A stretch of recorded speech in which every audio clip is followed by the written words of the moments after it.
Toujours dans notre série sur les livres numériques, voici l'épisode 2.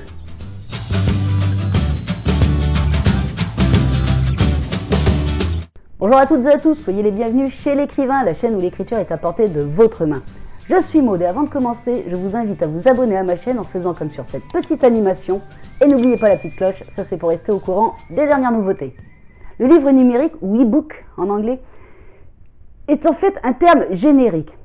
C'est un livre dématérialisé que vous allez pouvoir télécharger sur des plateformes afin de pouvoir le vendre et que le lecteur va lui télécharger sur son ordinateur, sur sa tablette, sur son smartphone, sur sa liseuse ou je ne sais quoi, afin de pouvoir le lire.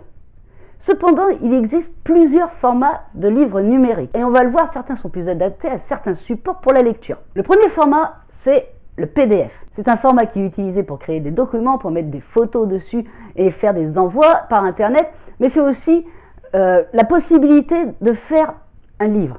Cependant, l'inconvénient du PDF, c'est que son format est rigide, il est fermé, c'est-à-dire que une fois que vous avez fait telle mise en page, le format ne bougera plus. C'est-à-dire qu'une personne qui va le lire sur un ordinateur, une tablette ou un smartphone va peut-être pouvoir s'en accommoder plus ou moins, bien que la plupart des PDF, il va falloir qu'il fasse défiler vers le bas à chaque fois pour pouvoir continuer de le lire sur les différentes pages. Et la mise en forme ne bougera pas, il ne s'adaptera pas à l'écran. Donc la lecture peut en être plus inconfortable. Cependant, il n'a pas besoin de compétences techniques. Si vous avez fait votre mise en page avec Word ou OpenOffice, vous avez l'enregistrement par PDF, ce qui fait que votre mise en page restera comme vous l'avez décidé. Deuxième format, l'e-pub.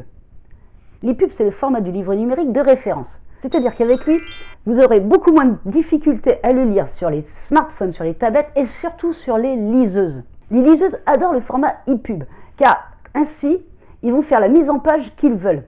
Alors attendez, quand je dis la mise en page qu'ils veulent, ils ne vont pas tout vous mélanger vos chapitres, des choses comme ça. Non, non, ça prendra correctement la taille de l'écran. L'avantage du format de l'e-pub, c'est qu'il va s'adapter à votre support de lecture. C'est-à-dire que si vous lisez en liseuse, c'est vraiment beaucoup plus confortable. Seul inconvénient de l'e-pub, c'est peut-être sa dureté de mise en œuvre, c'est-à-dire qu'il va vous falloir passer par d'autres logiciels pour pouvoir le mettre en œuvre, que vous devez faire absolument attention afin que ce dernier garde bien la mise en page que vous avez fait sous Word ou OpenOffice. Et aussi, il vous faut un logiciel spécial si vous voulez les lire sur tablette, smartphone ou sur PC. Mais ça, c'est rien, c'est une petite application à télécharger sur tous les stores que vous avez trouvés, dont la plupart sont gratuites en plus. Le petit défaut du e-pub, c'est plutôt de bien vérifier lors de sa conception qu'il garde bien le format de votre mise en page. Et enfin, troisième format, Mobi. Alors Mobi, c'est un peu particulier. Le Mobi, c'est un peu comme la forme de l'e-pub, sauf que c'est spécialement fait pour ceux qui vendent leurs livres sur Amazon. Je m'explique, parce que Amazon a une liseuse un peu particulière qui est Kindle et qui, elle, ne lit pas le format e-pub, mais lit le format PDF, d'autres formats et son fameux format Mobi, qui a un autre nom, je crois, aujourd'hui, si je ne me trompe pas, mais pour la plupart des gens, ça reste encore le format Mobi qui reste le format Amazon. Donc ce format a deux inconvénients, c'est-à-dire que, vous ne pourrez l'utiliser que si vous avez une liseuse Kindle ou l'application qui va avec si vous lisez sur smartphone ou tablette ou ordinateur. Et numéro 2, ça va être un petit peu comme l'e-pub, ça va être un peu plus difficile de garder une bonne mise en page, il faut vraiment faire attention. Alors, pareil, vous avez des logiciels, on verra ça plus tard, qui vous permettent de faire ces transformations de votre texte en Word ou PDF, en traitement de texte, en Mobi.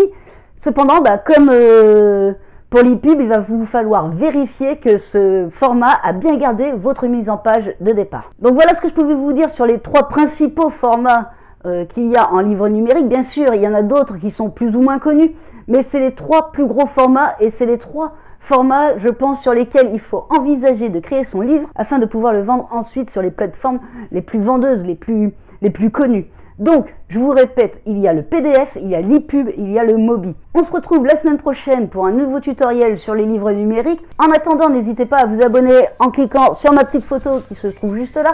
Si vous voulez d'autres tutos, d'autres conseils, c'est les vidéos juste en dessous. Et n'oubliez pas ma formation qui vous est offerte sur l'écriture. Le lien est dans les descriptions de cette vidéo. Je vous donne rendez-vous la semaine prochaine. En attendant, bonne écriture à toutes et à tous et prenez soin de vous.